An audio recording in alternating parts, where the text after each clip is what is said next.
नमस्कार, मैं रितेश कुमार। एक समय था जब भारत को सोने की चिड़िया कहा जाता था, पर धीरे धीरे इस देश की दशा बदलने लगी।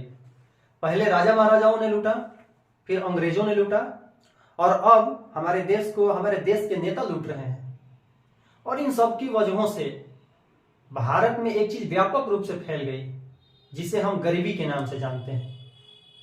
एक डेटा के अनुसार भारत में लगभग 80 करोड़ से अधिक लोग गरीबी रेखा से नीचे आते हैं। भुखमरी में भारत का रैंक 107वां है। यहां के लोगों के पास 30 रुपये 25 रुपये नहीं है दिन का खर्च करने के लिए। लोगों के पास ना कपड़े हैं, ना मकान है, ना भोजन है। तो इसी के ऊपर मैंने एक अपनी कविता लिखी थी, जिसका शीर्षक है आओ गरीबी दिखाता हूं। 4 पंक्तियों के साथ मैं अपनी कविता की शुरुआत करना चाहूंगा कि तड़प रहा बदन मेरा वस्त्र दूजे अन्न को, झूठी दिलासा रोज दिलाता हूं मैं मन को। है मुझे एक बीमारी तुम्हें मैं बताता हूं, आओ गरीबी दिखाता हूं। क्षेत्रफल की दृष्टि से भारत विश्व का 7वां सबसे बड़ा देश है। वही दूसरी तरफ जनसंख्या के मामले में बात करें तो यह दूसरे नंबर पर आता है। और जब तक डेटा निकलेगा हमको लगता है कि भारत 1 नंबर पर पहुंच जाएगा। और भारत को कृषि प्रधान देश कहा जाता है। मतलब ये कि यहाँ कृषि पर निर्भरता सबसे अत्यधिक है। लेकिन यहाँ के लोगों के लिए, यहाँ के किसानों के लिए ये दुर्भाग्य की बात है कि कृषि प्रधान देश रहते हुए यहाँ पर कृषि करने के लिए खुद का जमीन नहीं है, रहने के लिए जमीन नहीं है। वो छोटे छोटे कस्बे में, छोटे छोटे गलियों में, छोटे छोटे घरों में रहते हैं। तो जो अनाज दे रहे हैं, जो देश का पेट पाल रहे हैं, उनके पास 2 वक्त की रोटी नहीं है, उनके पास पर्याप्त भोजन नहीं है। तो उन्हीं की आवाजों को मैंने अपनी कविता की अगली पंक्तियों में लिखा था कि माँ की चूड़ी टूट गई, पापा की धोती फटी है। माँ की चूड़ी टूट गई, पापा की धोती फटी है। बाबा के नाम था 2 कट्ठा, 4 भाइयों में बटी है। आदत सी हो गई है भूखे पेट सोने की, नहीं सुनता है कोई आवाज हमारी रोने की। खुदा के लिखी गाथा को लाचार होकर गाता हूं, आओ गरीबी दिखाता हूं। भारत के राज्य जैसे छत्तीसगढ़, यूपी, बिहार, एमपी, असम, उड़ीसा, ये सब गरीब राज्यों के अंतर्गत आते हैं। और सबकी बात क्या करना है, मैं खुद बिहार से हूं और बिहार की दशा सबसे बदतर है। यहाँ की व्यवस्था सबसे बदतर है। यहाँ लोग छोटे छोटे गलियों में, कस्बों में, छोटे छोटे घरों में रहते हैं। चलिए इनका तो बात छोड़ दीजिए, इनको रहने के पास कुछ है।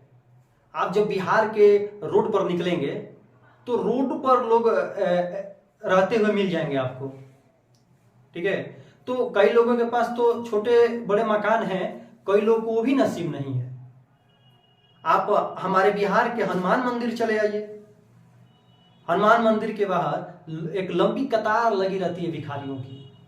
लोगों के पास खाने के लिए अन्न नहीं है, वो दूसरे पर निर्भर है कि ये कोई व्यक्ति हमें दे देगा तो आज का भोजन कर लेंगे। तो उनकी आवाजों को अगली पंक्तियों में मैंने लिखा था कि हर दिन ये बात सताती है, न हल इसका बताती है। हर दिन ये बात सताती है, न हल इसका बताती है। कल मांग कर तो खा लिया था, आज कहां से खाऊंगा। यदि हो गई घंघोर बरखा, बसेरा कहां को पाऊंगा। होकर बेमन फकीर इधर उधर को जाता हूं, होकर बेमन फकीर इधर उधर को जाता हूं, आओ गरीबी दिखाता हूं। गरीबी में लोगों के पास विकल्प नहीं होता, वो मजबूर होते हैं कुछ भी करने को, कुछ भी खाने को। आप आए दिन जब रोड पर निकलते होंगे, किसी गली में निकलते होंगे, तो आप देखते हो किस प्रकार के काम लोग करते हैं। और मेरा मानना यही है कि गरीबी में लोग गुलाम हो जाते हैं, वो आजाद होकर भी आजाद नहीं रहते हैं।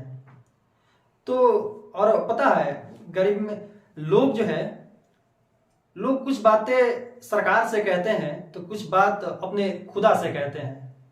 तो उनकी ही बातों को मैंने अपनी कविता की अंतिम पंक्तियों में लिखी है कि है यही चाह मैं भी तुम सा खिलखिला सकूं, है यही चाह मैं भी तुम सा खिलखिला सकूं, दुनिया की तमाम खुशियां घर वालों को दिला सकूं। गरीबी एक बीमारी है, मैं इससे मुंह मोड़ना चाहता हूं। गरीबी एक बीमारी है, मैं इससे मुंह मोड़ना चाहता हूं।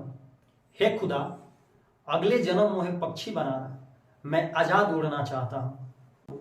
दुखित मन को बेमतलब हंसाता हूं, आओ गरीबी दिखाता हूं। तो ये मेरा एक छोटा सा प्रयास था गरीबी के ऊपर कुछ लिखने का। कैसा लगा आप सब कमेंट करके जरूर बताइएगा, क्योंकि आपका कमेंट मुझे और लिखने का साहस प्रदान करेगा। बाकी वीडियो देखने के लिए आप सभी का दिल के गहराइयों से धन्यवाद, आभार।